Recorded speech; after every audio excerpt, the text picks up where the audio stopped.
Bienvenidos a esta exploración. Hoy, nos sumergimos en una colección de fuentes que es realmente intrigante. Sí, hola. Una mezcla interesante, la verdad. Tenemos un recorrido bastante variado por delante, ¿eh? Vamos desde la antigua fórmula latina para anunciar un papa. El famoso Habemus Papam. Exacto. Pasando por una filósofa brillante de la antigüedad, Hipatia, con un destino trágico. Mm, Luego, un juicio muy famoso en Estados Unidos, el de Scopes, que puso cara a cara ciencia y religión. un clásico. También veremos las interacciones complejas entre investigación, creencias, ideologías. Y cerramos con la historia de una maestra, Krista McAuliffe. ella misma, que soñaba con llevar su aula al espacio. La misión de hoy, desentrañar las ideas clave y ver qué conexiones encontramos. A ver qué sale de esto. Es una mezcla fascinante, sí. Y a primera vista, podrían parecer temas muy dispersos, ¿no? Totalmente. Pero si miramos un poco más de cerca, todos exploran facetas que se repiten en la historia humana. ¿Cómo cuáles, por ejemplo? Pues cómo se comunica y se legitima el conocimiento o la autoridad. También esos puntos de fricción, inevitables, ¿no? Cuando las nuevas ideas chocan con los sistemas establecidos. Ya sean religiosos, políticos. O sociales, claro. Y esa búsqueda constante del ser humano por entender, por trascender. Una búsqueda que, como vemos en algunas fuentes, a veces tiene un costo. Enorme. Empecemos entonces por el Vaticano, con esa frase que muchos seguro reconocen. Habemus Papam. Tenemos papa. El significado literal. Justo. Es la fórmula que usa el cardenal protodiácono desde el balcón de San Pedro, ¿no? Justo después de que el cónclave elige al nuevo pontífice. Una fórmula que, encapsula siglos de tradición. Pero más allá del anuncio en sí, pensemos un poco en la función de este ritual tan específico. Claro, no es solo decir ya hay papa. La fórmula completa tiene una estructura muy definida. Annuntio vobis gaudium magnum, habemus papam, Ujú. eminentissimum ag reverendissimum dominum, dominum nombre, sancte Romane ecclesiae cardinalem apellido, qui sibi nomen imposuit nombre papal. ¿Podrías desglosar un poco esa estructura? ¿Qué nos dice? Claro. Empieza con os anuncio una gran alegría. Ya establece un tono no emocional, comunitario. Ajá. Luego, el núcleo. Tenemos papa. Después, se identifica formalmente al elegido, con todos sus títulos. El eminentísimo y reverendísimo señor, señor nombre, cardenal, etc. Esto subraya su autoridad, su legitimidad dentro de la jerarquía. Claro, le da peso. Y finalmente, se anuncia el nombre que eligió para su pontificado, que se ha impuesto el nombre de nombre papal. Marca el inicio de una nueva etapa. Es una secuencia, digamos, muy cuidada. Y después de eso viene la bendición Urbi et Orbi, a la ciudad y al mundo. Impartida por el nuevo papa, sí. Todo el evento está cargadísimo de simbolismo. Me pregunto, ¿qué nos dice este nivel de formalidad sobre cómo se manejan las transiciones de poder importantes? Lo fascinante aquí es cómo el ritual y la formalidad actúan como mecanismos. Mecanismos para gestionar la incertidumbre y afirmar la continuidad en momentos de cambio crítico.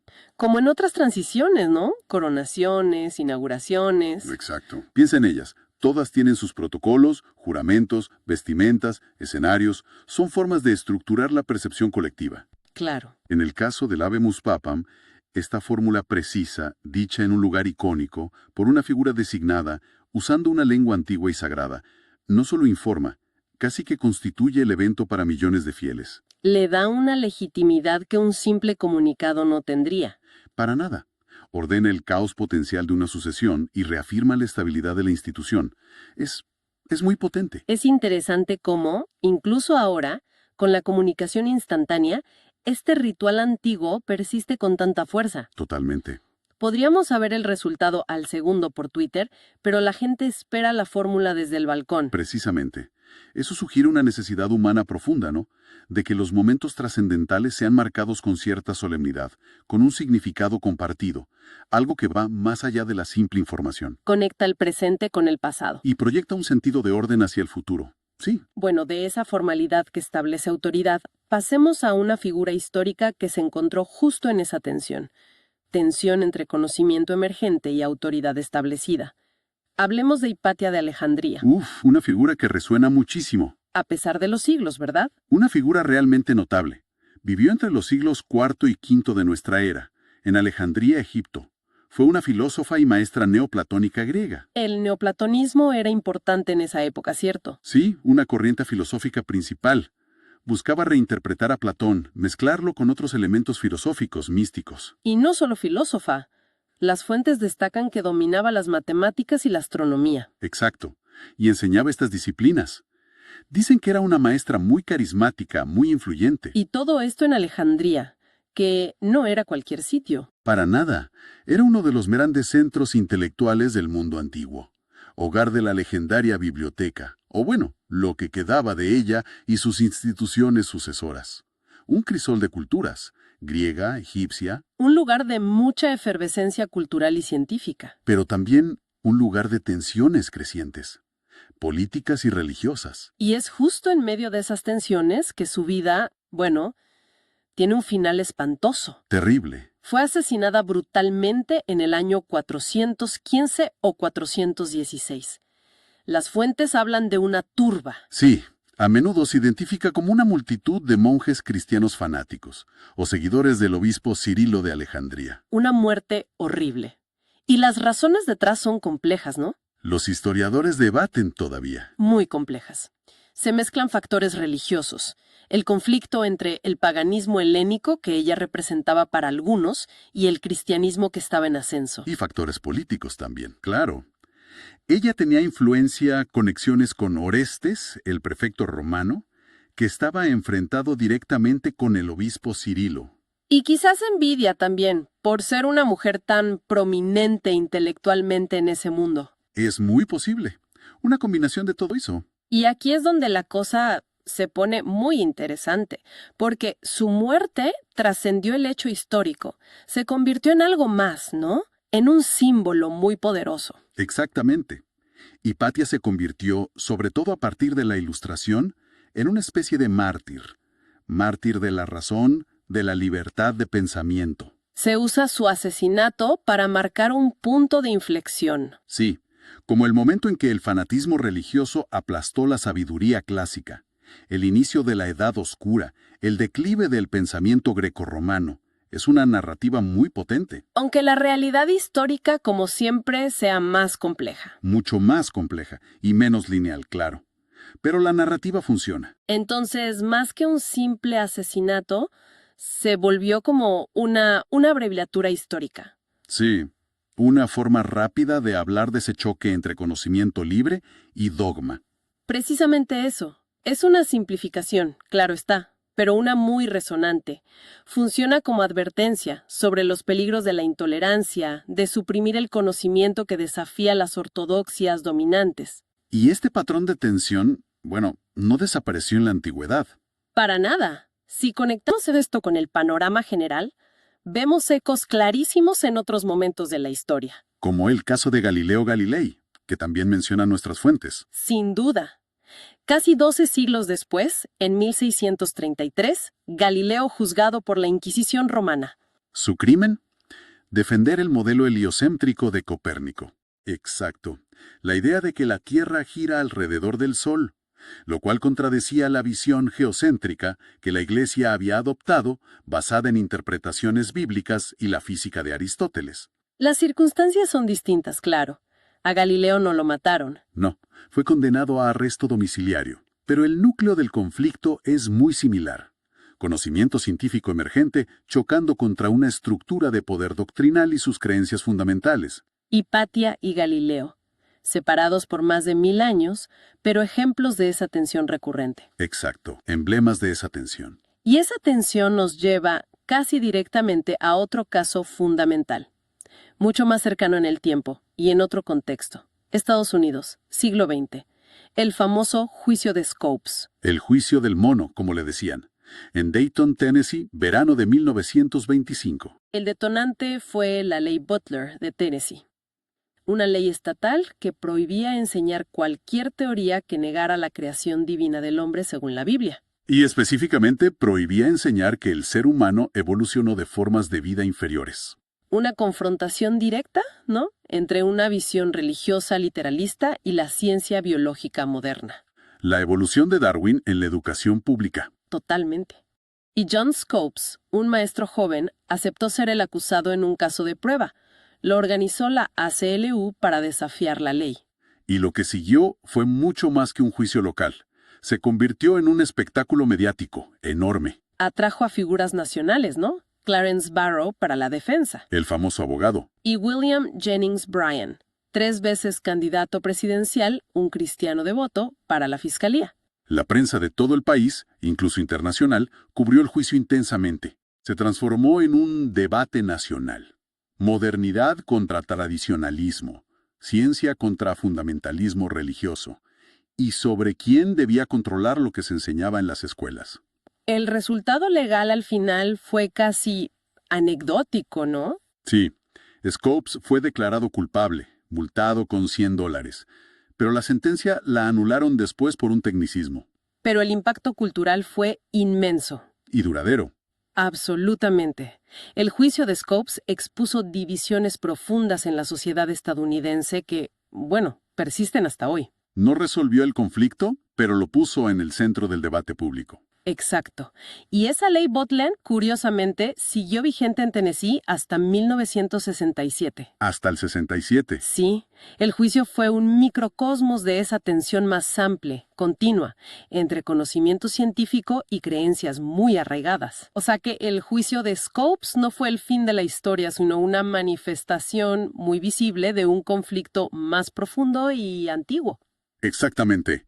Las fuentes nos recuerdan que este tipo de conflicto, aunque quizás más visible públicamente desde Scopes en el contexto americano, tiene raíces profundas. La revolución científica, ¿no? Siglos XVI, XVII. Claro, con figuras como Copérnico, Kepler, Galileo, Newton, ellos plantearon desafíos fundamentales a las visiones del mundo basadas en interpretaciones religiosas literales y en la filosofía clásica que la Iglesia había integrado. Y ahí entra de nuevo la Inquisición, como mencionamos con Galileo. Sí, la Inquisición, sobre todo en los siglos XVI y XVII, fue un mecanismo institucional de la Iglesia Católica para identificar y suprimir ideas consideradas heréticas. Y eso incluía teorías científicas. Claro, las que parecían contradecir la doctrina establecida o la autoridad de la Iglesia.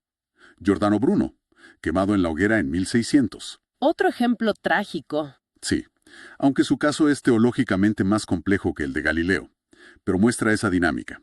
Pero las fuentes señalan que en tiempos más modernos, digamos siglo XX-XXI, la persecución violenta directa a científicos por motivos religiosos es muy rara, ¿no? Extremadamente rara en la mayoría del mundo, sí.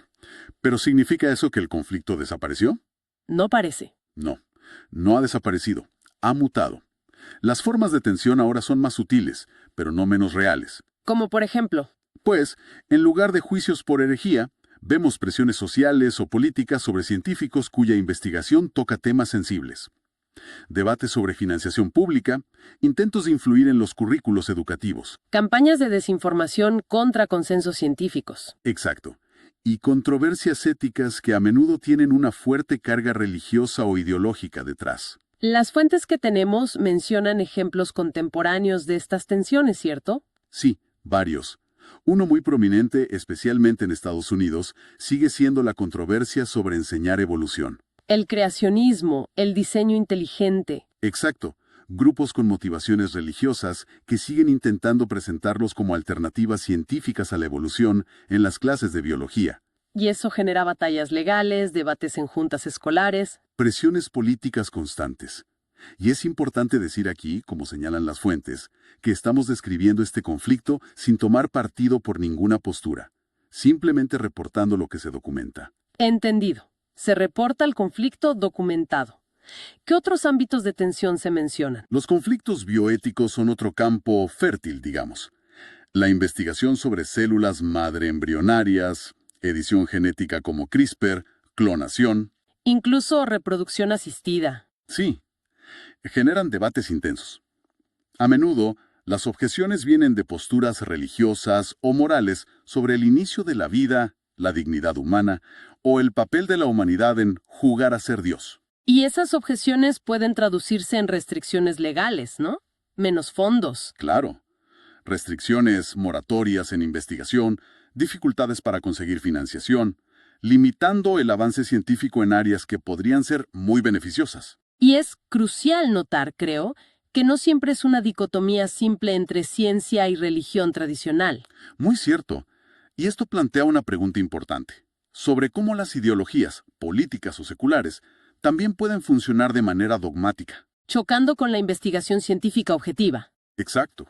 Un ejemplo histórico, escalofriante que citan las fuentes, es el laisenkoísmo en la Unión Soviética. Laisenkoísmo. Trofim Laisenko, Ajá. un agrónomo que tenía el favor de Stalin, promovió teorías biológicas pseudocientíficas que rechazaban la genética mendeliana estándar. ¿Por qué? Alegaba que se ajustaban mejor a la ideología marxista-leninista. Y las consecuencias fueron devastadoras, ¿no? Terribles. El laisenkoísmo se convirtió en la doctrina biológica oficial del Estado entre los años 30 y principios de los 60. ¿Prohibieron la genética clásica? La llamaban ciencia burguesa.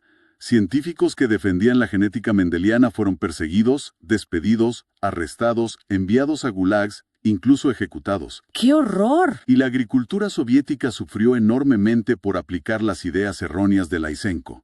Es un ejemplo extremo, claro, pero demuestra que la amenaza a la libertad científica puede venir tanto de dogmas religiosos como de dogmas políticos totalitarios, cuando exigen que la realidad se ajuste a la ideología. De esa confrontación ideológica y sus peligros, pasamos a una historia que, aunque termine en tragedia, encarna una aspiración muy diferente, la de llevar el conocimiento y la inspiración a nuevas alturas. Hablemos de Sharon Krista Corrigan McAuliffe. Ah, sí, una historia que tocó a muchísima gente. Era maestra de estudios sociales en Concord High School, New Hampshire, una profesora dedicada. Pero en 1984, la NASA lanzó el programa Teacher in Space. El profesor en el espacio.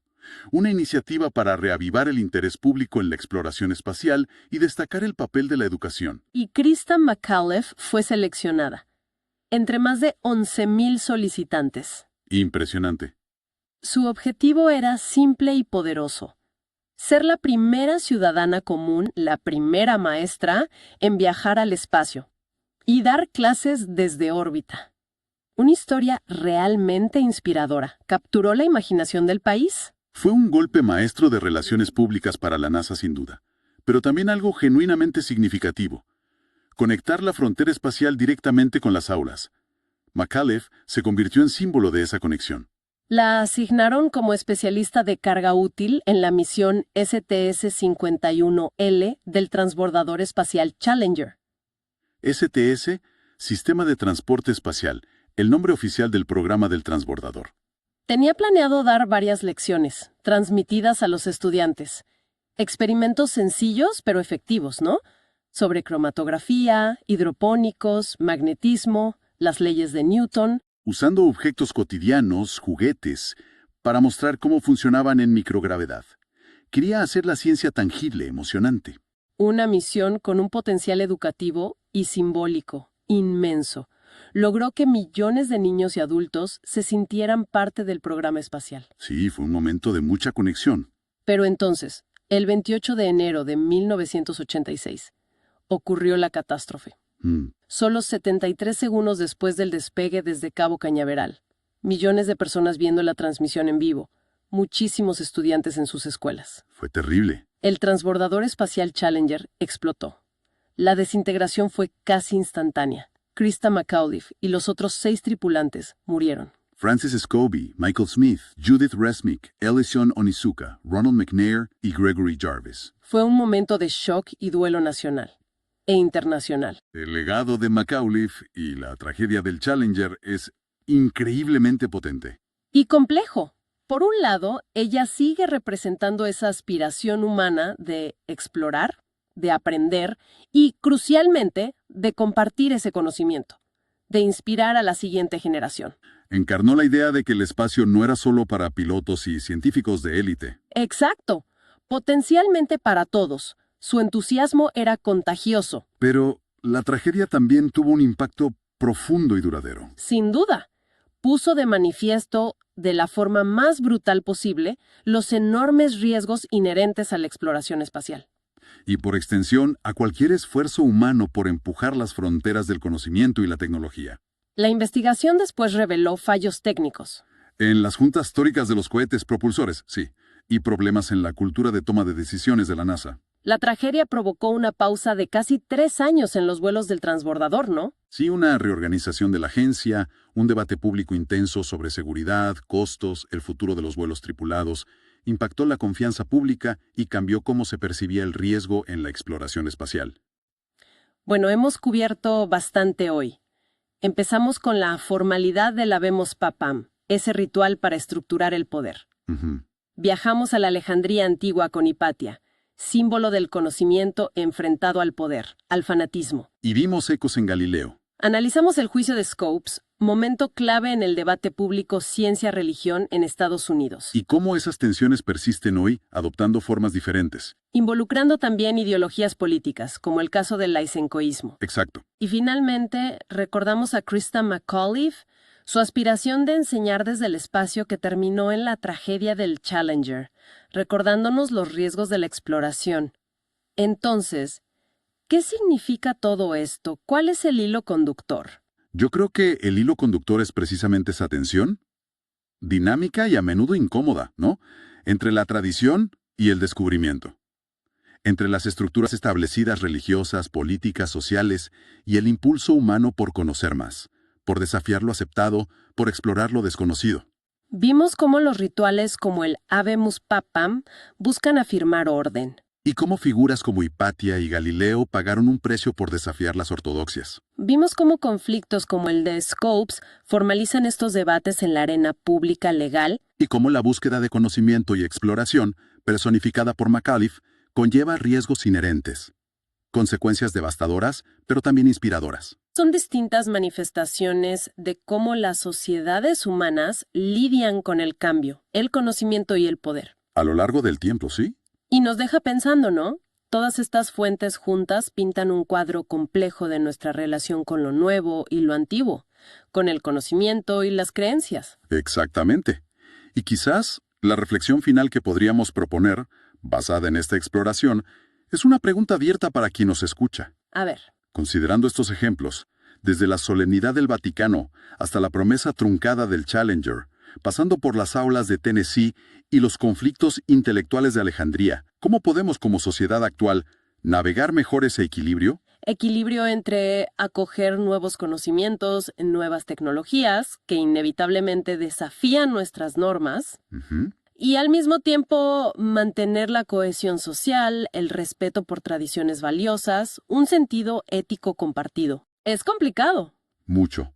¿Qué mecanismos culturales, educativos, políticos facilitan hoy ese diálogo complejo, a veces conflictivo, entre descubrimiento y tradición? ¿Y cuáles, quizás sin darnos cuenta, lo obstaculizan? No hay respuestas fáciles, claro. Para nada. Pero reflexionar sobre ello parece fundamental en un mundo en constante y acelerada transformación.